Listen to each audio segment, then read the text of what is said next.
喺2069年，香港嘅年齡中位數將去到54.2歲，伴隨而嚟嘅係同樣攀升嘅慢性病人口，同埋不勝負荷嘅醫療系統。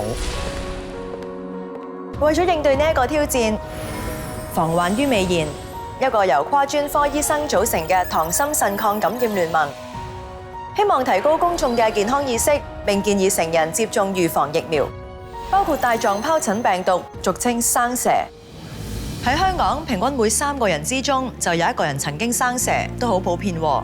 生蛇咧係由水痘帶狀疱疹病毒引起。如果細個嗰時出過水痘咧，病毒就會潛伏喺我哋嘅神經系統入邊。當身體嘅免疫力轉差咧，病毒就會趁機變得活躍啦，襲擊我哋嘅神經線，而導致生蛇。有調查就發現咧，長期病患者生蛇嘅風險比起正常咧係高30%。長期病患者響生蛇之後康復10年內復發嘅機會咧嘅風險係增加咗10%至到17%。原來本身有長期慢性病會比一般人更加容易生蛇㗎。係啊，另一方面，生蛇呢件事亦都會增加我哋患上其他疾病嘅風險，例如心血管疾病。而曾經生蛇嘅人，佢哋發生急性心血管事故，例如中風、心肌梗塞嘅機會會比較高。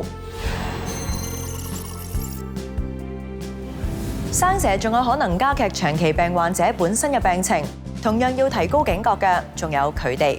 糖尿病人啦，因為血糖過高，免疫力受損，會有較高嘅感染風險。有研究顯示咧，糖尿病人咧生蛇嘅機會咧比一般人咧高大概40%。當佢哋一旦生蛇咧，會令血糖咧控制變差，長遠干擾病情嘅管理，仲會增加咗入院嘅機會添嘅。另外，慢性腎病嘅病人亦都唔能夠掉以輕心㗎。末期腎病嘅病人一旦生蛇，佢哋會更加容易出現後遺嘅神經痛。一項長達12年回顧性嘅英國研究話俾我哋聽，末期腎病嘅病人生蛇之後，喺90日內出現後遺神經痛嘅機率咧，係會比較高嘅。另外，腎病嘅病人咧服用生蛇藥物之後，如果劑量上冇適當嘅調整，係會有機會出現嚴重嘅副作用㗎。既然生蛇對唐心腎嘅影響係咁大，有咩方法可以有效咁預防呢？最有效預防生蛇嘅方法就係接種帶狀疱疹疫苗，俗稱蛇針。不過大家對接種疫苗嘅意識咧就比較低啦。我哋睇翻一個調查，對象係香港50歲以上嘅人士，當中有近80%咧都係長期病患者，但係只有2.8% 人咧係打咗針嘅。與此同時，有接近一半嘅人表示並唔擔心自己會生蛇，覺得都冇咩必要打針啫。